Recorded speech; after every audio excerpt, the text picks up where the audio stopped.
Yeah, it's something about being creatures of habit, and I've noticed that blind spots are something that I'm more open to facing now that I've been doing this work for a Mm-hmm. while. And whereas I noticed before this work, there was this sort of automatic defensiveness toward taking in new information, or as if somebody wise person maybe was just showing me something about myself, but me not being able to take it in.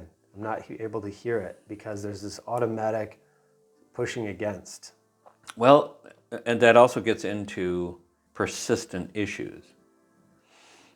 Now, we'll be dealing with how to deal with stuck energy, but just in general, there are some issues that are just persistent. They just don't want to budge. Your ego can be heavily invested in something. And even if it's just a slight change in a habit, for the ego, it's a threat because it is comfortable with what it's doing. And so to change that is asking it to give up control. And it sure doesn't want to give up control. Don Juan, Carlos Castaneda's mentor, once said, never underestimate the power of just simple habit. You get into some habit and you think, well, I'm thinking about it differently. I've done this work. I should be able to change it.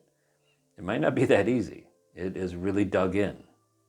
That doesn't mean you can't change it, but Sander Ingerman talks about wellness beyond healing. About how, let's say we have a client and we've done some really good work. We've seen them for about 6 months. They had this issue, we've worked on it, and they seem much better, and we say, why don't you take a few months off, or take a year. I'll see you next year. And they come back, and they've slid back so far. Part of the challenge is that she mentions or points out is that we don't know who that person is. We don't know who that healed person is. And that's scary. If you have somebody who's 50 years old and they are living in the shadow of just an overbearing, let's say, alcoholic father, and you do work on kind of pulling them out of that shadow, they don't know who that person is. They have lived their entire life with this man haunting them. It brings up the question of responsibility, taking responsibility for who we are. Because let's take the man who had an alcoholic father. Every single failure that he will have in his life, he can blame on his dad. Well, I guess I couldn't have had the job anyway. I know my dad wouldn't have approved of doing me working someplace like this, and even though I hated his guts. Or even I'm all messed up That's right. because That's of my right. dad. That's right. My shortcomings. I'm And no so good. you always have that excuse. You have somebody else to blame. It's hard for us to just take responsibility for our life. Again, Castaneda gives an example. He was driving someplace. This is taking place in Mexico in Mexican heat. And the air conditioning in his car had given out.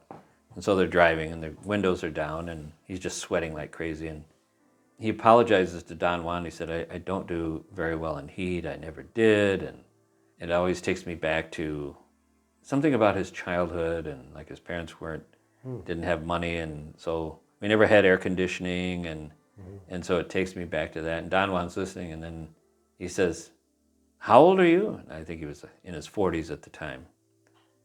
He said, what's the matter with you? Like, that's something that happened in your childhood. Get over it. But you know how we just hold on to these things. Yeah. Now, that's not to belittle childhood issues, but it is quite extraordinary how we hold on to these things. I wonder if, in a culture where, say, a native culture where they process things at the fire every night.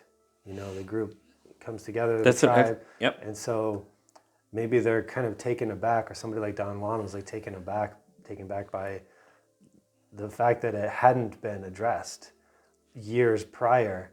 And I heard somewhere that if we have, say, a wound happen in our childhood in a particular category of our life, a certain type of thing, that area won't develop beyond that point. So you may be a 50-year-old person who still has issues around, say, it's linked to jealousy or some specific thing that it will be very obvious and really stand out to other people because that area never got to develop. I can't remember the name of the book, but there was a woman who talked about one of the issues that she has with New Age thinking. When we come up with a negative emotion, we just say cancel, cancel, or I'm not going to feel that. But she said to heal it, we have to go right into the wound. And so that's going to hurt. That is going to hurt, but that's where the healing is. Yeah, embodiment, right? So really embodying the emotion rather than stuffing it Right. into a box somewhere. That also gets into soul retrieval. That's going to be a future class, but we might have to bring back, if there was some big wound in childhood, we might have to bring back a couple of pieces and work with them to help that person heal, because they took it all with them. That piece that left took all the hurt and the possibility for healing with it. And until we get that piece back, we're struggling. We're not whole. But that's the best way to make ourselves whole, is to bring it back.